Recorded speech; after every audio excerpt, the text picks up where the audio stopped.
हिंदवी स्वराज्याचे सरसंस्थापक छत्रपती शिवरायांना मानाचा मुजरा करतो।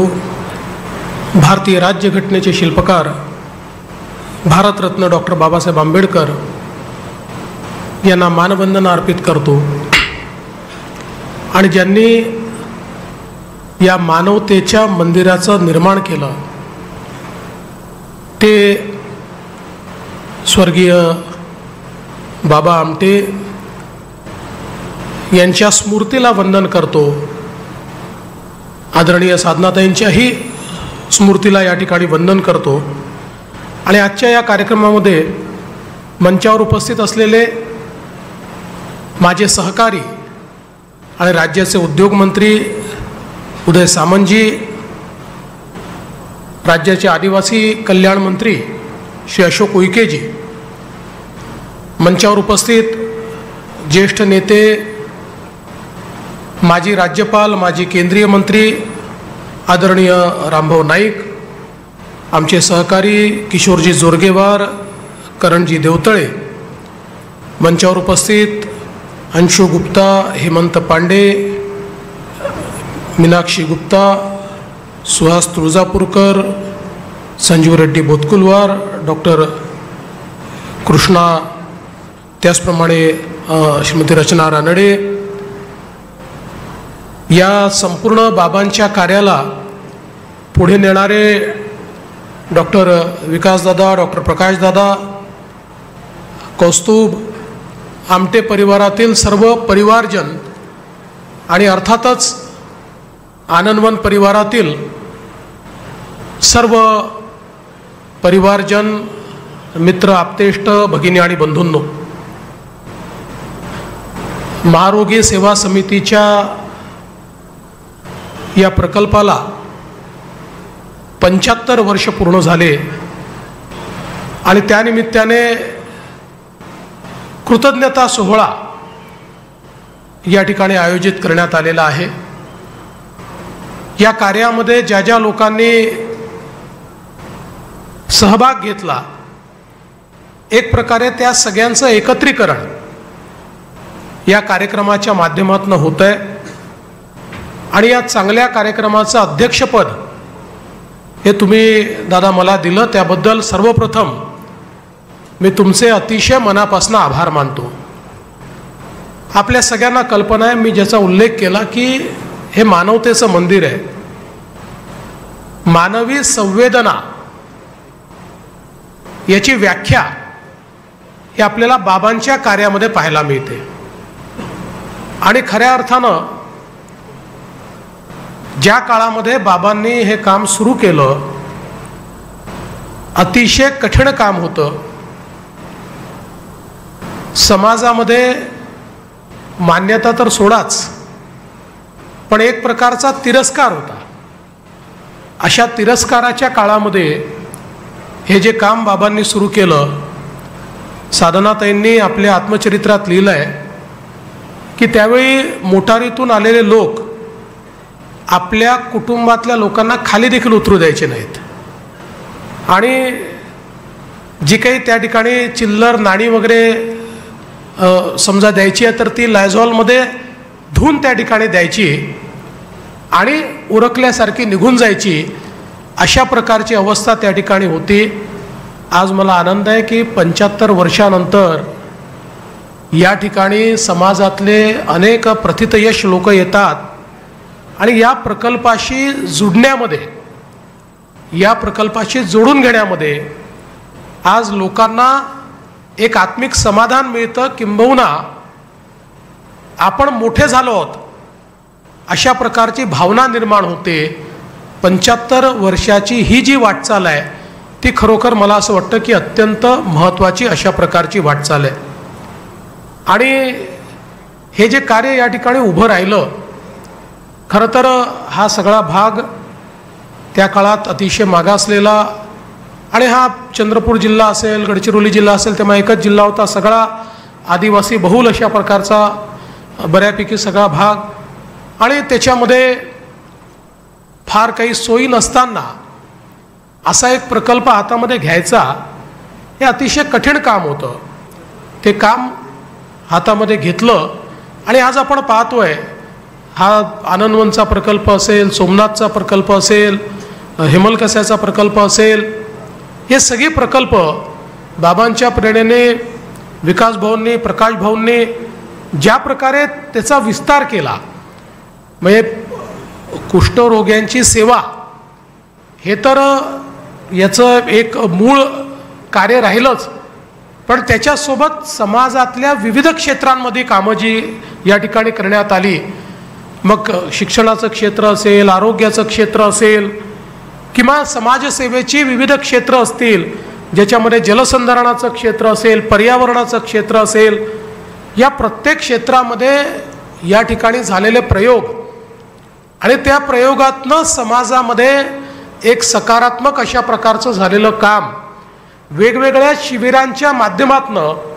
हजारो तरुणांना, तरुणींना त्या ठिकाणी समाजाच्या प्रति उत्तरदायी बनवण्याचं काम, समाजामध्ये संवेदना तयार करण्याचं काम, मला असं वाटतं की हे अतिशय बहुमोल अशा प्रकारचं काम या ठिकाणी या विविध प्रकल्पांच्या माध्यमातून झालं आणि आपलं संपूर्ण जीवन याकरता समर्पित करण्याचं काम हे निश्चितपणे आमटे परिवाराने या ठिकाणी केलेलं आहे. जेव्हा व्यक्ती स्वतःच्या पलीकडचा विचार करतो, त्याच वेळेस खऱ्या अर्थानं तो समाजामध्ये सकारात्मक कार्य करू शकतो. आणि बाबांचं व्यक्तिमत्व तर आपल्या सगळ्यांना माहिती आहे. बाबांनी वेगवेगळ्या केवळ या प्रकल्पाच्या माध्यमातून नाही, तर त्यांच्या विविध उपक्रमांच्या माध्यमातून केवळ महाराष्ट्रात नाही तर संपूर्ण देशामध्ये ज्या प्रकारे एक संवेदना तयार केली, ती खरोखर आपल्या सगळ्यांना अभिमान वाटेल अशा प्रकारचं कार्य त्यांनी उभं केलं आणि ते काम सातत्याने पुढे जात गेलं.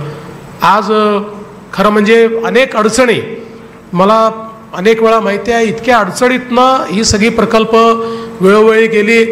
अनेकदा सरकारच्या पॉलिसीज बदलतात, त्याचा फटका पडतो, कधी कुठला निर्णय होऊन जातो, तो निर्णय होताना त्याचा परिणाम काय होईल याचा अनेक वेळा विचार केला जात नाही, त्याचा देखील फटका अनेक वेळा अशा प्रकारच्या प्रकल्पांना पडला.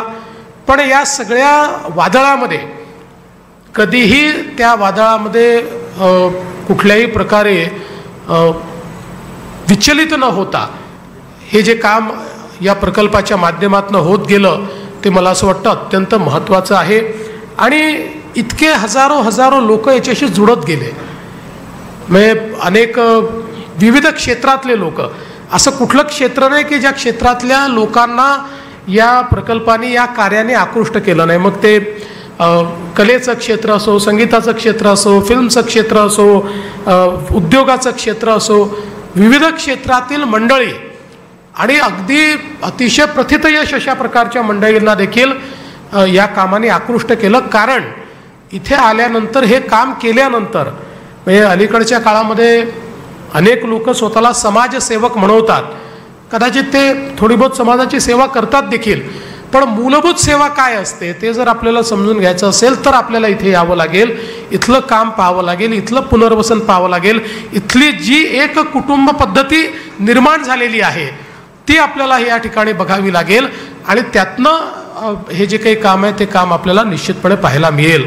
आज खरं म्हणजे आपल्याला माहिती आहे की आपल्या देशाचे प्रधानमंत्री माननीय मोदीजींनी एक फार मोठी टास्क आपल्याला दिलेली आहे आणि ती म्हणजे 2027 सालापर्यंत कुष्ठरोग मुक्त देश आपल्याला तयार करायचा आहे. त्या दृष्टीनं एक मोठ्या प्रमाणात आपण काम देखील सुरू केलेलं आहे आणि हे केवळ सरकारच्या भरोश्यावर होणार नाही, तर अशा ज्या समाजसेवी संस्था आहेत या संस्थांमुळेच हे काम आपल्याला या ठिकाणी निश्चितपणे करता येईल. साधारणपणे 2014 साली 10,000 या ठिकाणी म्हणजे आपली जी कुष्ठरोग्यांची संख्या होती ती 0.69 होती, आता ती 0.45 एवढी 2022 साली झालेली आहे. आणि साधारण 2015 प्रति लाख आपल्याला 9.73 रुग्ण सापडायचे, आता ते 5.52 इतके आपल्याला ते रुग्ण सापडत आहेत. म्हणजे याचा अर्थ अजूनही खूप करण्याची गरज आहे, अजूनही आपली टास्क ही मोठी आहे आणि म्हणून मोठ्या प्रमाणात हे कार्य आपल्याला करावं लागेल. आणि त्याच्यामध्ये अर्थातच आनंदवनसारख्या या ज्या संस्था आहेत ज्यांनी खरोखर या ठिकाणी केवळ कुष्ठरोग्यांची सेवा नाही तर पुनर्वसन कसं झालं पाहिजे याचा विचार केलेला आहे, अशा संस्थांची या निमित्ताने मदत घेणं हे अत्यंत महत्त्वाचं आहे.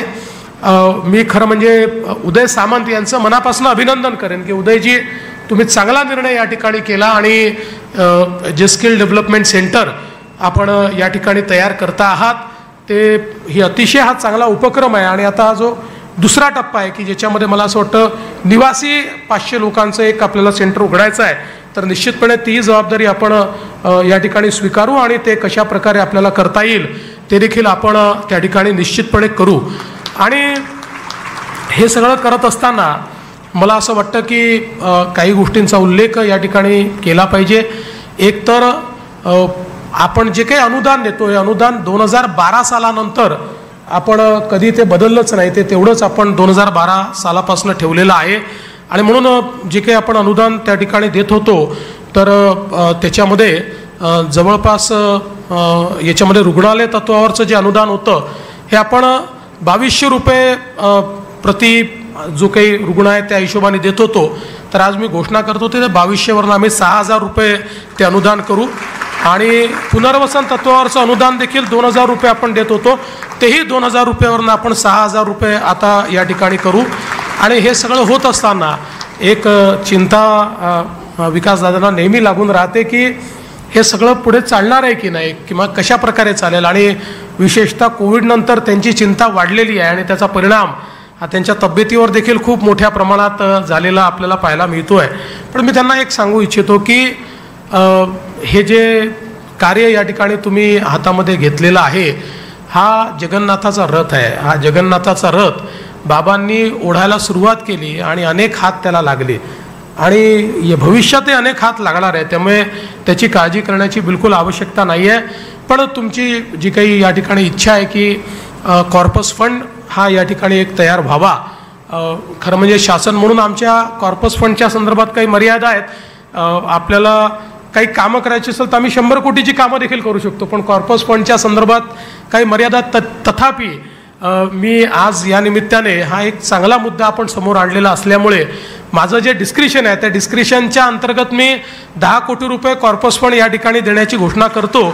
आणि उरलेले 65 कोटी रुपये कुठून आणायचे याचा आता मी आणि या ठिकाणी आमचे मंत्री महोदय बसून आणि शासनामध्ये एखादी बैठक घेऊन यात काही नियमांमध्ये बदल करून किंवा वेगळ्या पद्धतीनं आपल्याला काही करता येईल का अशा प्रकारचा प्रयत्न करू. पण निश्चितपणे मी आपल्याला आश्वस्त करतो की हा जो काही आकडा तुम्ही 75 वर्षाच्या निमित्ताने मनामध्ये घेतलेला आहे हा आकडा पूर्ण करण्याकरता काय जे काही विविध माध्यमं या ठिकाणी आहेत त्या माध्यमांचा कसा उपयोग आपल्याला करता येईल त्यात मी स्वतः आणि उदयजी आहेत, आमचे अशोकराव आहेत, आम्ही याच्यात पुढाकार घेऊ.